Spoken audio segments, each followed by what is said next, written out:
नमस्कार. Grow अकॅडमीच्या online प्लॅटफॉर्मवर आपल्या सर्वांचं स्वागत आहे. एक महत्त्वाची अपडेट या ठिकाणी घेऊन मी आलेलो आहे. बघा, काल एमपीएससीनं त्यांचं जे काही ई न्यूज लेटर आहे ते पब्लिश केलेलं आहे. जी आपली 11 जानेवारीला परीक्षा झालेली होती ग्रुप सी प्रिलिमची. तर त्या जागांची जी संख्या आहे त्या जागांच्या संख्येमध्ये एक बऱ्यापैकी वाढ झालेली आहे. त्यामुळं जो काही कट ऑफ आहे, म्हणजे सध्या आपण एक ऑलरेडी आधी एक एक्सपेक्टेड कट ऑफचा व्हिडिओ मी वर्तवलेला होता.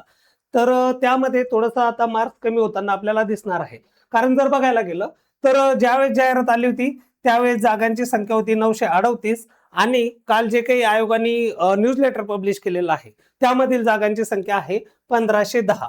या 1510 जागांमध्ये आपल्या सर्वांना माहिती असलेली जी ESI पद आहे, एक्साईज सब इन्स्पेक्टर, तर हिच्या 125 जागा वाढणार होत्या हे आपल्याला आधीच माहिती होतं.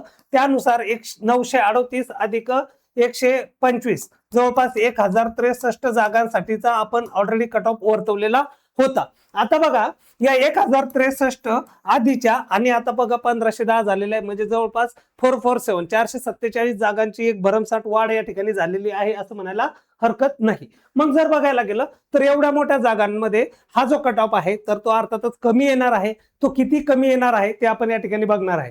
तर हा अर्थातच संभाव्य कट ऑफ आहे. मी जास्त काही या संदर्भात आता बोलणार नाही, कारण काही नीड नाही. आतापर्यंतचे कट ऑफचे व्हिडिओ तुम्ही बघत असताय, तेच आम्ही येऊन जाऊन सांगत असतो संभाव्य कट ऑफ आहे, एवढाच लागेल तेवढाच लागेल व्हॉटएव्हर. पण आताची परिस्थिती थोडी वेगळी आहे. जागांची संख्या बऱ्यापैकी आता वाढलेली आहे. आता कट ऑफ बऱ्यापैकी खाली येणार आहे. त्याचबरोबर जर बघितलं तर जवळपास एक ऑलमोस्ट 1.25 लाखापर्यंत फॉर्म होते आणि 1,50,000 पोरांनीच काय केलेली आहे, परीक्षा दिलेली आहे. यापैकी जर आता बघायला गेलं तर इथे बघा की या 1510 इंटू जर आपण आतापर्यंतचे एमपीएससीचे कट ऑफ बघितले, एकच 12 तर घेतला जातो, पण कॅटेगरी वाईज कट ऑफ कसा खाली ओढला जातो. तर त्यानुसार एक 15-16चा रेशो मेंटेन होतो. जर आपण एक 16चा जर या ठिकाणी रेशो पकडला तर ऑलमोस्ट 24,000च्या आसपास विद्यार्थी पास होणं अपेक्षित आहे. म्हणजे किती पैकी, तर 1.5 लाखांपैकी, म्हणजे 1.5 लाखापैकी 24 ते 25,000 विद्यार्थी या ठिकाणी पास होणार आहे. तर त्यामुळं बऱ्यापैकी कट ऑफ कमी येण्याचे चान्सेस आहे. मग तो किती कमी ते आपण या ठिकाणी बघूया. लक्षात घ्या, एक जवळपास 24,100 समथिंग असं ते येऊन जाते. तर 25,000 मुलं या ठिकाणी मेन्ससाठी क्वालिफाय होऊ शकतात. तर आपण या ठिकाणी कट ऑफ बघताना पहिले फिमेलचा बघूया आणि नंतर मेलचा बघू. तर कॅटेगरी वाईज जाऊया. बघा, ईडब्ल्यूएस फिमेलचा आपण सगळ्यात पहिले कट ऑफ या ठिकाणी घेऊ. ईडब्ल्यूएस फिमेलचा जो कट ऑफ आहे तर मी अगोदर 50 ते 52 या रेंजमध्ये हा 48 ते 50 या रेंजमध्ये ईडब्ल्यूएस फिमेलचा सांगितला होता. आता त्याला रिवाइज करून या ठिकाणी हा कट ऑफ लागणं अपेक्षित आहे 44 ते 46. सेम कट ऑफ एसटी फिमेलचा लागण्याचे चान्सेस आहे 44 ते 46. नेक्स्ट बघा, एससी फिमेल आहे. एससी फिमेलचा हा जो कट ऑफ आहे 47 ते 49च्या रेंजमध्ये लागणं अपेक्षित आहे. नेक्स्ट बघा, आता 3 कॅटेगरीज आहे, ओपन, ओबीसी आणि एसबीसी. या तीनही संवर्गाच्या फिमेल साठीचा हा जो कट ऑफ आहे तर तो लागायला पाहिजे 49 ते 52 या रेंजमध्ये.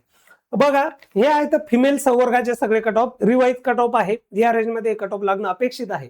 जर या रेंजमध्ये जर महिला वर्गांचे जर मार्क्स येत असतील तर डोळे झाकून तुम्ही आतापासून अभ्यास करायला हरकत नाही, कारण अजून जवळपास 110 दिवस तुमच्या परीक्षेला बाकी आहेत. बऱ्यापैकी कव्हर व्हायला खूप मोठा स्कोप आहे. लगेच अभ्यासाला आपल्याला या जर रेंजमध्ये मार्क्स असतील तर लागायचं आहे. नेक्स्ट बघा, मेल साठीचा कट ऑफ. मेल साठीचा ईडब्ल्यूएस मेल साठीचा मी अगोदरचा जो कट ऑफ होता माझा तर तो 50 ते 52च्या रेंजमध्ये होता आणि आता हा जो कट ऑफ आहे तर हा चाललाय 46 ते 48 या रेंजमध्ये हा कट ऑफ लागणं अपेक्षित आहे. कोणाचा? ईडब्ल्यूएस मेलचा. नेक्स्ट बघा, एसटी मेलचा जो कट ऑफ आहे तर तो सुद्धा याच रेंजमध्ये 46 ते 48. मला असं वाटतं की आता इथून पुढे अजून काही दिवस एसटी संवर्ग आणि ईडब्ल्यूएस संवर्ग यांचे कट ऑफ हे इक्वली लागतील, म्हणजे त्याच रेंजमध्ये कट ऑफ असणार आहेत. नेक्स्ट बघा, एससी साठीचा जो मेल साठीचा कट ऑफ आहे तर तो आहे अर्थात 49 ते 52. नेक्स्ट आहे हे तीनही संवर्ग, ओपन, ओबीसी आणि एसबीसी, या तीनही संवर्गासाठी हा जो कट ऑफ लागणं अपेक्षित आहे तर तो आहे 52 ते 54. किती? 52 ते 54. बघा, हा जो कट ऑफ आहे या रेंजमध्ये ज्यांचे मार्क्स असणार आहे तर त्यांनी खरंच अभ्यासाला सुरुवात करायला हरकत नाही, कारण पुन्हा एकदा अनएक्सपेक्टेड कट ऑफ या ठिकाणी लागण्याचे जास्तीत जास्त चान्सेस या ठिकाणी आहेत. म्हणून आपल्याला तेवढं जर या रेंजमध्ये असेल तर लगेच आपल्याला अभ्यासाला सुरुवात करायची आहे. कट ऑफ अर्थातच खाली येणार आहे, हे आपल्याला लक्षात ठेवायचं आहे. थांबूया आपण. तुमच्या सगळ्यांच्या डिमांडनुसार आपण हा एक शॉर्ट व्हिडिओ घेतलेला आहे की रिवाइज कट ऑफ काय लागू शकतो, जागा वाढलेल्या आहेत, काय असू शकतं, या सगळ्या गोष्टींचा लेखाजोखा आपण इथे घेतलेला आहे. फार डिटेल व्हिडिओ नाहीये, शॉर्ट व्हिडिओ आहे. जाता जाता सर्वांनी व्हिडिओला लाईक करायचं आहे आणि अर्थातच आपलं जे हक्काचं चॅनल आहे ग्रो अकॅडमीचं ते तुम्हाला सबस्क्राईब सुद्धा करायचं आहे. थांबूया आपण. धन्यवाद.